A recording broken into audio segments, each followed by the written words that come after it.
What's happening, guys? And welcome back. Holy cow, it's been a while. I think it's been like maybe a month since I've made a video, 3 weeks, something like that. Hope everybody's good. I know we're all ready for life to get back to normal and ready for haircuts. I think that's going to happen for a lot of us, at least here in Nevada. Tomorrow, you can actually get a haircut. Thank God. So, finished work early today. It's a Friday. So, did a few chores around the house, a little landscape work. And it's warm today, 83 degrees here. So I figured I would beat the quote-unquote heat. And we're gonna head up over that hill you see there, which is Mount Rose. That's actually, Mount Rose on the right, that's actually Slide Mountain, but it's Mount Rose ski area. Excuse me.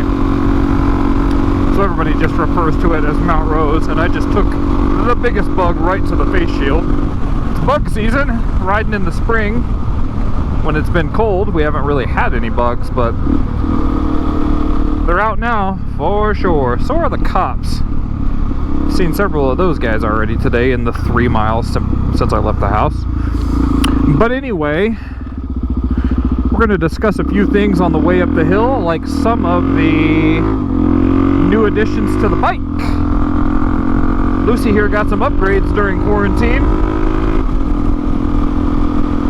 and we're going to go through some of those today. So what do you say we hit the road, which we're already on, we get up into some mountains, check out some views, and talk bikes. Let's roll.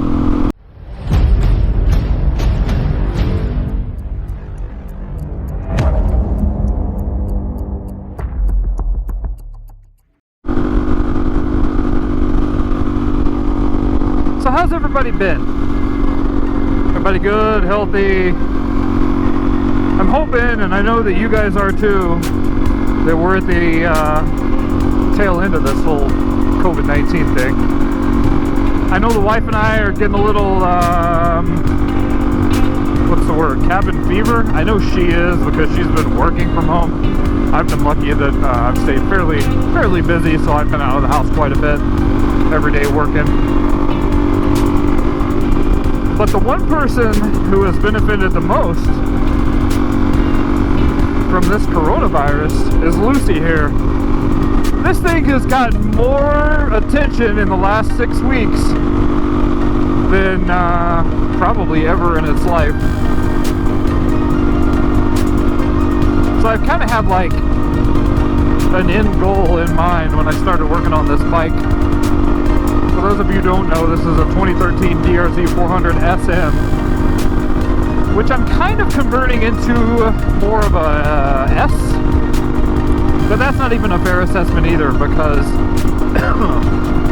I'm actually making this into more of like a dual sport adventure bike than I am just a dual sport like regular, mostly on-road bike. So, quick rundown of the list of some of the things I've done. And we're going to do a video of this, like a full top to bottom review of all the mods, but just a quick rundown while we're riding up the hill today. So we'll start at the front. So the first thing I did is I did a WR250 21-inch wheel. So you guys, if you don't know, the DRZ 400 SMs come with a 17-inch wheel package, which is essentially like street bike wheels. That's what you're going to have on your garden variety sport bikes. And they do that because obviously people that buy these, for the most part, want to keep them on road with aggressive, you know, street tires. I get it. I enjoyed this bike for about 1,000 miles with the Conitec SM tires that were on it. But the longer I owned the bike, the more it dawned on me that I really wanted to do more dual sporting than I did on road. Keep in mind, I've really only owned street bikes and road bikes up until now. But being able to get off-road and take aggressive trails, you know, like level 2 and 3 trails, is something that both gives me a ton of amount of, of anxiety and pleasure, oddly enough. But with the factory 17-inch front wheel and rear wheel for that matter, front wheel especially though, you're very limited on any kind of real aggressive tires.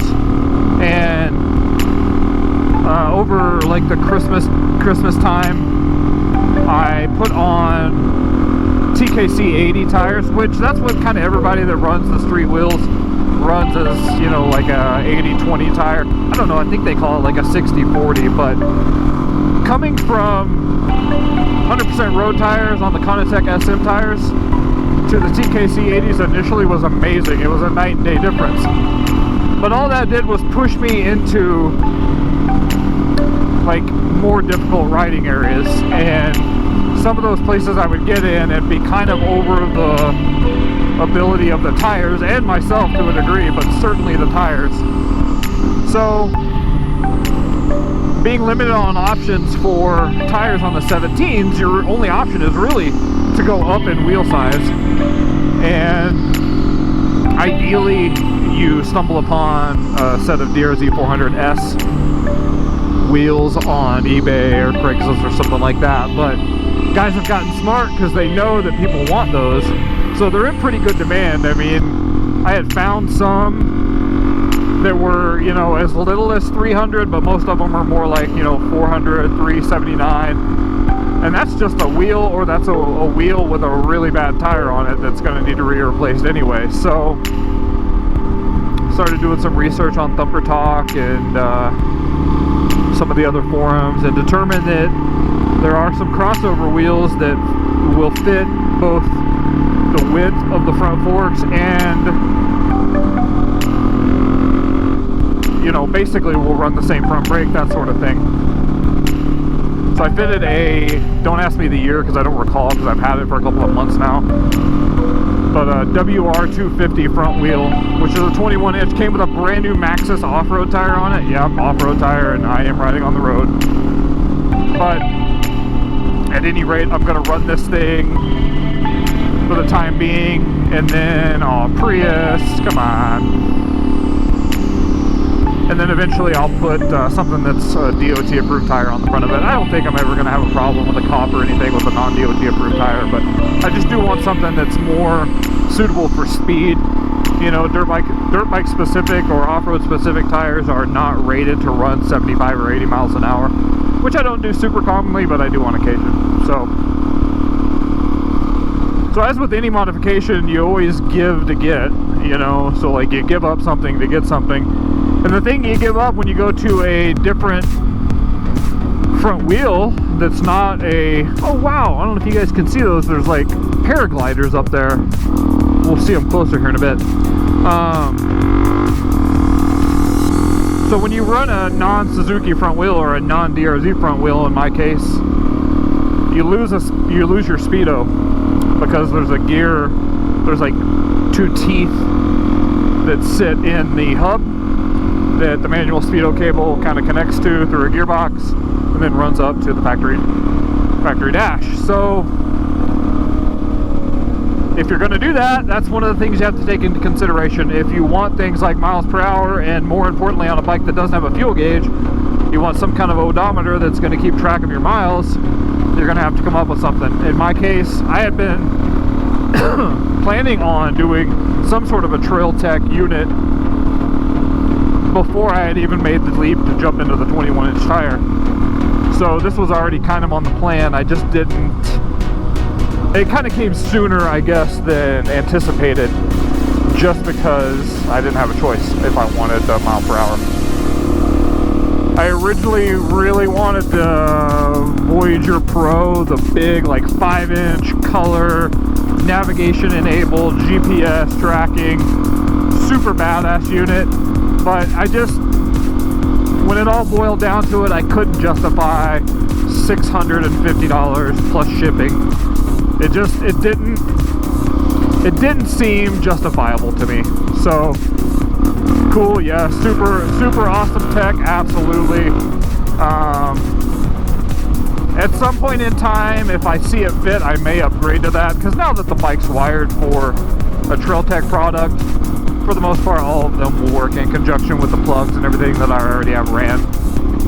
So what I ended up going with is the Trail Tech Vapor. A little disappointed at first because I thought the Trail Tech Vapor was going to be substantially larger than what it is. Bad on me, I didn't look at the specs, like the measurement of the screen size and all that, so I got it, and the DRZ has a pretty big area to fill. So I was a little let down that it was as small as it was. But there's a but there. What's a but for? But Trail Tech offers a dashboard, which it has these indicator lights, as you can see, that makes the overall unit about an inch wider than it is without the dashboard. So that was 50 bucks, whatever. Kind of also a necessity on a street bike, because unless you come up with some custom way on a DRZ, which I could have but didn't care to reuse the factory neutral turn signal temperature high beam lights, you have no way of knowing those things. The only one I really cared about was turn signals. But with the Trail Tech unit, you get turn signals, you get a bunch of choices, and you can wire them however you want. But what I did was turn signals, neutral, temperature, and high beams. So it's a pretty slick little kit, actually. A little confusing on the wiring, and I'm a wiring guy. Just the way they have a couple of the lights in conjunction with each other, you have to almost like plan out your wiring before you do it, which is never a bad idea, but in this case it's something you really have to think about. So alright, so this is Winter Creek parking lot. It's for the ski area, basically.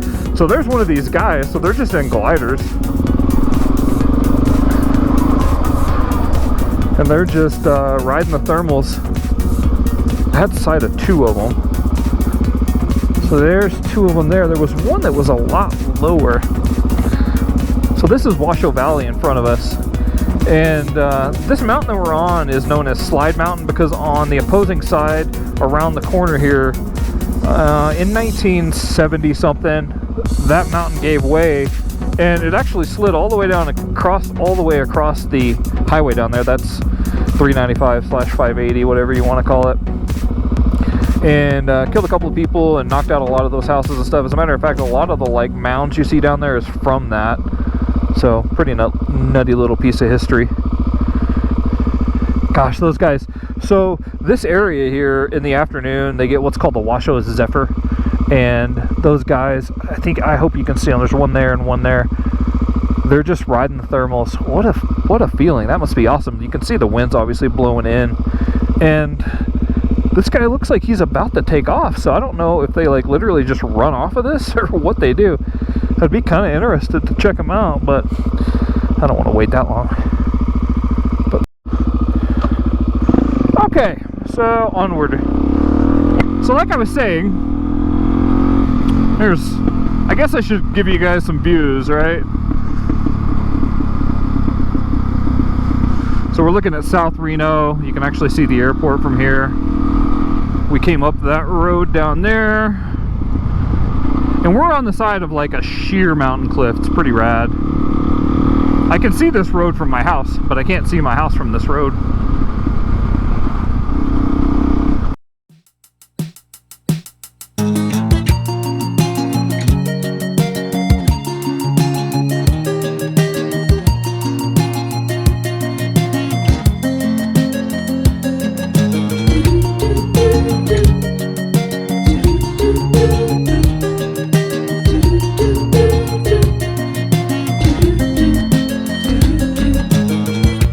Come on in,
blue. 'Cause we won't sell you nothing you can't use.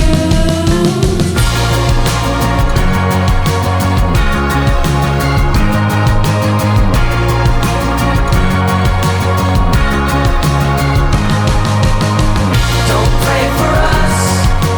We don't need no modern Jesus to roll with us. The only rule we need is never giving up. The only faith we have is faith in us.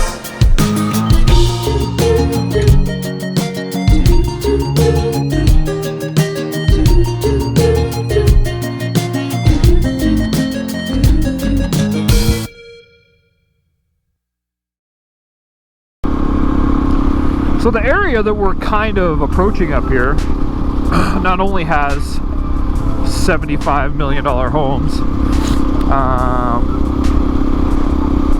this is what's considered Crystal Bay, and then we get into like Speedboat Beach, Kings Beach. This is probably like my favorite area of Tahoe. I'm not a South Tahoe guy. South Tahoe is where all the skiers are. HWK Tahoe golf course is there, and I'd love to play that, but also this is much more accessible than South Tahoe. This is 30 minutes for us. South Tahoe is a better part of an hour. But I like the Kings Beach, Crystal Bay area. There's some really cool stuff up here. If you guys have seen the movie, oh gosh, of course it's going to escape my mind. I'll have to link it because I can't remember it. It's got the girl from 50 Shades of Grey in it. It's got Kurt, I don't know, I can't remember the guy's name. Anyhow, it supposedly takes place up here in this hotel that has been bought by, gosh, I am like brain fart. This is what happens when you stay at home all day. Your brain doesn't, get any stimulation. It's been bought by the Oracle guy, Larry Ellison. And supposedly this is where Marilyn Monroe was killed. Supposedly this is where like all the mafia guys hung out. Actually, not supposedly on that. Like, this was actually owned by a mafia guy. And the bummer part about it is you can get near it, but you can't get close to it. Like, you can get roughly a quarter of a mile from it. You can see it, but you can't get on property because it's all gated off now, and they just did like $6-some-odd million in renovation to it a couple of years ago, and then it sat. So I don't know if the plan is to renovate it again because there's construction trucks all over the place. Crystal Bay Club. So this is officially like Crystal Bay. And then we're going to cross over into California here in about 20 seconds. Be smart. Wow, they've got that like closed. So, of course, the hotel, if you didn't already know, is the infamous Cal-Neva here on the left. And we'll drive down there. I'm going to go up here and make a loop, but there it is.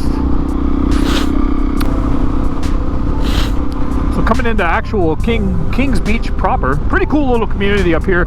This is one of the more, like, affordable places to live. There are restaurants here. It's a tourist trap. What's it say? Population 3796. So probably 4,000 people live up here. Cool stuff to do up here. They've got a really cool little marina over here that you can do like paddleboarding and what am I trying to say? Not canoeing, but kayaking out of. It's good to see stuff kind of seems to be opening up here though. Maybe, I don't know. The subway's been trying to open for like a year. Cool little golf course that should be open by now. They've got all the props out, or most of them.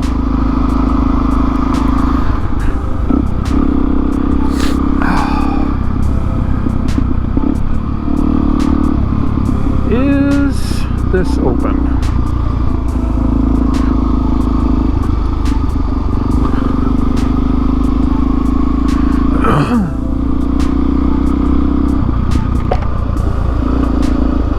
You can tell it's a lot cooler. It's 68 up here. You can tell it's a lot cooler. People are up in like jackets and stuff up here. Kind of crazy.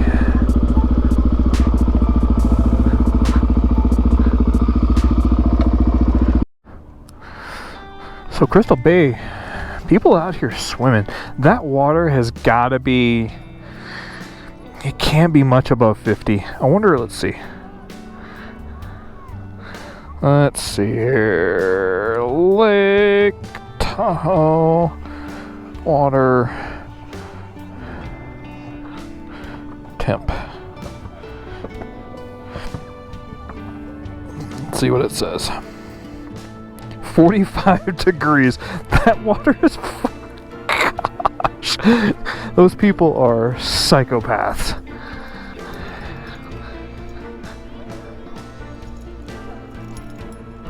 So this is probably my favorite spot in Tahoe. A lot of people out. So tonight at midnight is basically when the ban gets lifted. I'm blown away that people are allowed to hang out at the beach, because I don't think you can. I don't think you're supposed to, but obviously the cops don't really care. Bird doesn't care. He's having a good old time. But I can't believe people are in the water. It's so cold up here. Craziness. People bringing their paddle boards and everything. So there you have it, guys. Crystal Bay back there, or Crystal Beach, I guess I should say. I love this road. Look at these trees.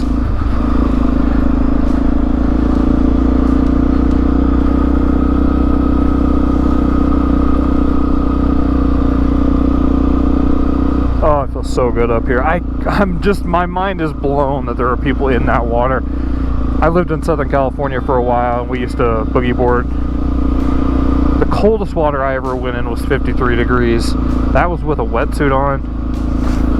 Until the water in that wetsuit warmed up, it was unbearable. So I can't believe those people are standing in that.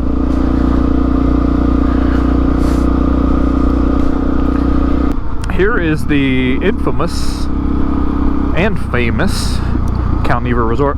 I don't remember which way you can get in. I don't know if you can. I use get in, that term very loosely, because you can't get in, as you can see. But so there used to be, I don't think there are anymore. There looks like there's maybe one right there. There used to be cabins all behind the property, and that's where Marilyn and all the people used to stay. So that movie that I was referring to earlier, the entrance of the building actually looks a ton like the real thing, but it's as if they took the hotel block and put it over here this way, long way, because it's not laid out the same. But the opening and the interior shots look like they could have potentially been filmed here. But can you imagine the views? Like, it's almost as if the hotel bank is turned the wrong way, because they're running, you know, let's just say that that's north to south. I don't know, my thing doesn't have a deal on it, but it almost needs to be flipped. I guess maybe that gives people the opportunity this way to see both sides of the property. So you can see some little bungalows over here, but those are actually like off-property bungalows. This guy might come out here and say something to me. He's one of the security guards. But anyway, yeah, this is where Marilyn and Sammy Davis and all those guys kind of hung out. And I forgot to tell you this, but the Nevada-California border runs right through the middle of the hotel. So over on one side you're in California, on the other side you're in Nevada. And obviously this is a state line road. They say that the border runs right through the swimming pool in the back, but it actually doesn't. Well, ladies and gents, I guess since we're about out of battery, that's going to conclude this little run. Thanks for riding along. I wanted to actually take you guys around the other side of the lake, but I don't guess that's going to happen today. I'm going to go around the lake. You guys get to sit at home. But stay safe, stay healthy. Hopefully where you're at, things are starting to open up and life's going to get somewhat back to normal. Probably not going to be shaking hands with anybody anytime soon, but wish you guys nothing but the best. Thanks for riding along. As always, leave me that thumbs up. Drop a comment down below, etc., etc. Thanks, guys. See you next time.